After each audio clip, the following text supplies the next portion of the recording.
Bonjour à tous. Dans cette vidéo, on va procéder à la correction d'un devoir sur les ondes sonores qui est de niveau première ou terminale Bac Pro. Donc ce devoir est un devoir relativement simple qui prend les notions vraiment les plus basiques du chapitre. Donc c'est un devoir qui est plutôt facile et composé de plusieurs exercices. Donc le premier, on va commencer par celui-là, parle de salle de cinéma. Donc on a une salle de cinéma, son exploitant il veut rénover les installations sonores et plutôt que de prendre des enceintes, il veut se contenter de placer une barre de son au niveau de l'écran. Ça coûte moins cher, on va voir si physiquement ça peut fonctionner. Donc on a sur le schéma la barre de son et le début de trajectoire des 5 sons. On a le public qui est représenté par ces espèces d'ovales. Le but, ça va être, en premier temps, de faire apparaître la trajectoire des 5 sons pour aller de la barre de son jusqu'au public. Sachant que tout autour, là, ce sont des murs. Donc, le plus facile, ça va être le premier trait, celui du centre. Donc le son, il va en ligne droite, il arrive direct au public, celui-là est plutôt facile.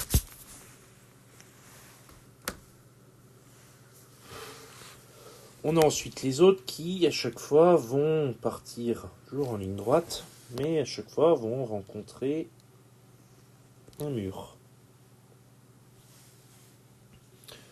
Une fois qu'ils ont rencontré le mur, on va avoir le phénomène de réflexion des ondes sonores, donc ça va repartir avec le même angle.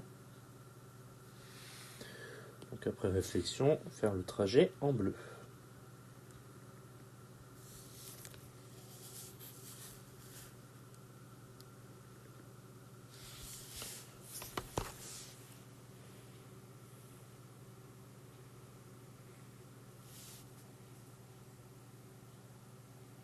Alors on est sur de la schématisation, donc on n'est pas dans l'obligation d'avoir des trajets rigoureusement exacts, donc on n'est pas obligé de prendre un rapporteur, simplement essayer d'avoir un angle ici similaire à l'angle qu'on a ici. La même chose toujours par rapport à la normale, l'angle là devra être à peu près le même que celui-là. Après, encore une fois, c'est de la schématisation, on n'est pas sur un tracé rigoureusement exact, c'est pas précis dans la consigne, donc on ne s'embête pas. Alors, on a deux sons qui atteignent en plus deux trajectoires qui vont jusqu'au public. Mais on va voir ici et ici, ça tape encore un mur, donc il va y avoir une nouvelle réflexion que cette fois-ci, je vais afficher en vert.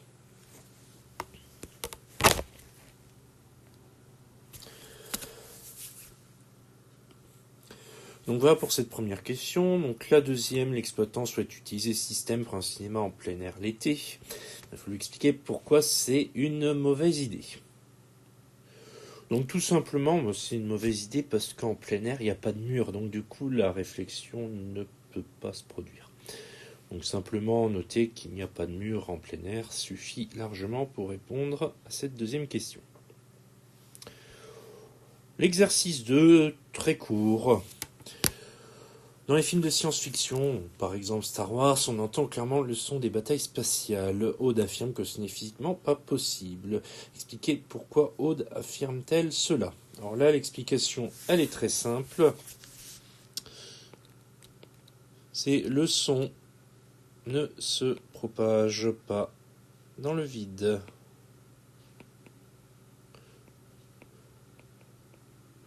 Partant de là, dans l'espace, on a du vide. Le son ne peut pas se propager dans le vide, donc il ne peut pas se propager dans l'espace, donc une bataille spatiale ne devrait pas faire de son. Donc ces deux premiers exercices, c'était des exercices qui ne nécessitaient pas de connaissances approfondies sur les ondes sonores. On était vraiment sur, je le disais au début de la vidéo, sur des connaissances de base. On n'est pas encore dans le vif du sujet par rapport au son. Des exercices très faciles qui, avec un minimum de bon sens, sans connaissance physique particulière, pouvaient être menés à bien, ou en tout cas pouviez proposer des réponses satisfaisantes, même sans forcément avoir travaillé le chapitre. Par contre, pour les exercices suivants, dans l'exercice 3, là, il faut quand même savoir où on va, puisque on nous propose de lire un signal d'oscilloscope, puisqu'on a branché un microphone sur un oscilloscope, et à partir de ce signal, on veut savoir si le son il est grave ou aigu. Alors, première question, on demande de calculer la période du signal. Donc pour ça, il va déjà falloir savoir ce qu'est une période. Donc je rappelle que une période, c'est tout simplement ceci. Donc ça, c'est une période. En fait, la période, il faut qu'on ait un motif entier du signal, et c'est la durée de ce motif. Donc là, j'ai pris les deux sommets ici et ici. J'aurais très bien pu partir de là, aller jusque là, ou partir d'ici, aller ici. Ça, c'est vraiment comme vous voulez. Il n'y a pas d'obligation. Alors, donc j'ai ma période. Je vais compter les carreaux. Alors, j'en ai deux pleins, ça c'est sûr, et dire qu'il y en a environ 2,5. On pourrait les compter avec une précision plus grande. Si on voulait avoir plus de précision, il faudrait démarrer à un endroit où on est clairement sur des graduations. Alors je vais me mettre par exemple ici. Allez jusqu'ici. Là j'ai clairement mes graduations. Donc si je compte, donc j'ai toujours bien 2 carreaux pleins. Mais en plus j'ai des subdivisions. Donc là j'en ai 4 sur 5, là j'en ai 4 sur 5 aussi. Donc en fait j'ai 2 carreaux plus 3/5 d'un carreau.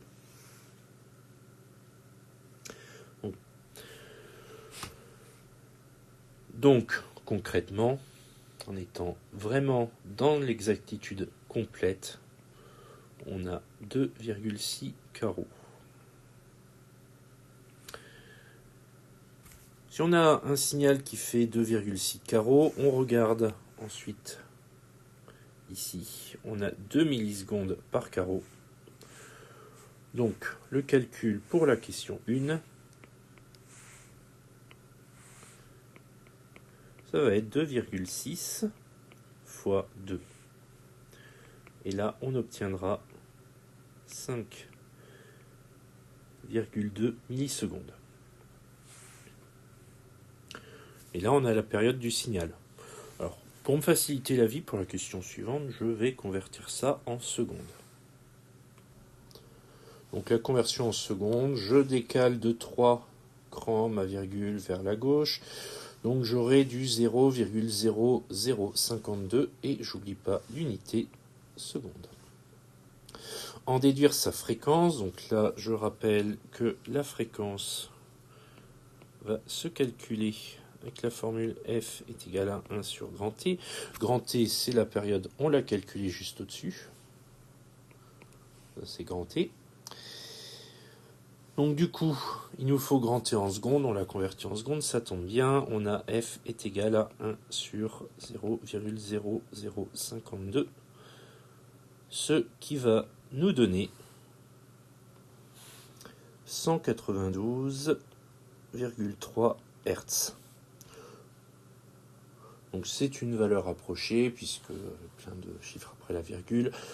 Si vous aviez pris 2,5 carreaux pour la période, on tombait sur du 200 Hz, ce qui était tout aussi valable, et ça ne changeait rien à la réponse finale de l'exercice. Puisqu'en fait, tout simplement, à 200 Hz ou 192,3 Hz, on est sur un son qui est grave. Je rappelle que les sons graves audibles, c'est de 20 Hz jusqu'à 1500 Hz. Communément, on admet que tous les sons entre 20 Hz et 1500 Hz sont graves.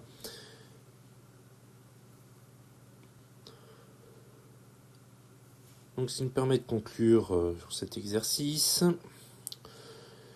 et passer au 4e exercice qui était un exercice qui était aussi relativement simple et très similaire au premier.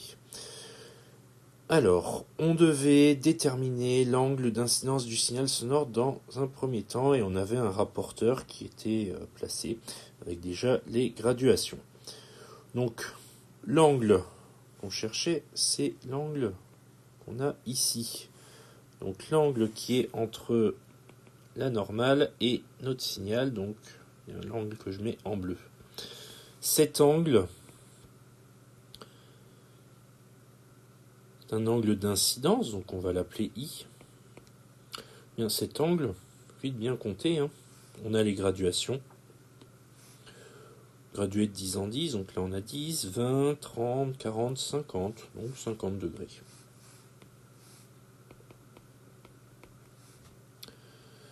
Tracer la droite représentant le trajet du son après réflexion. Alors là, contrairement au premier exercice qui était un schéma avec beaucoup d'incertitudes puisque on demandait simplement de schématiser les choses. Là, on demande, puisqu'on nous met un rapporteur sur le schéma, d'avoir quelque chose d'exact. Donc, du coup, l'angle d'incidence, c'est égal à l'angle de réflexion, donc il faut en fait avoir exactement le même angle. Donc, ça nous donnera un trajet comme ceci. Dessiner un récepteur, l'endroit où le son capté après réflexion aura une amplitude maximale. Donc notre récepteur, hein, si on le met ici, on aura bien l'amplitude maximale. Alors, je l'ai mis là, mais on pourrait le mettre là, on pourrait le mettre là, on pourrait le mettre là. L'essentiel, c'est d'être sur la droite qui est en violet, tout simplement. Donc voilà pour les différents exercices de ce devoir. Alors, encore une fois, je le répète, c'était un devoir qui ne présentait pas de difficultés particulières. C'était une application assez simple des notions sur le son. Il y avait très peu de calculs, pas de pièges. Dans le cadre d'une préparation pour le bac et pour les CCF, on pourrait avoir des questions de ce genre qui seraient couplées avec des manipulations et qui, elles, représenteraient vraiment la partie la plus importante d'un sujet type bac. Là, on était sur un devoir uniquement écrit, donc sans manipulation de TP. Donc pour le son, on reste sur des notions relativement simples. La plus grosse difficulté, c'est de ne pas s'en mêler les pinceaux au niveau des unités, de bien faire attention à ce qui est demandé, de bien faire les petits calculs comme il faut, mais pas des notions qui sont franchement difficiles. C'est à peu près toujours la même chose sur ce chapitre. On ne demandera pas grand-chose de plus sur les ondes sonores. Donc vraiment, normalement, c'est un chapitre qui doit passer tranquille. Si jamais vous avez des questions, certaines choses qui ne sont pas comprises, ça peut arriver. Dans ce cas, n'hésitez pas à les indiquer en commentaire. Si la vidéo vous a été utile, vous a plu, vous pouvez toujours mettre un pouce bleu. Et pour ne pas rater de vidéo, vous avez la possibilité de vous inscrire sur la chaîne et de vous abonner. Donc sur ce, moi je vous dis à très bientôt.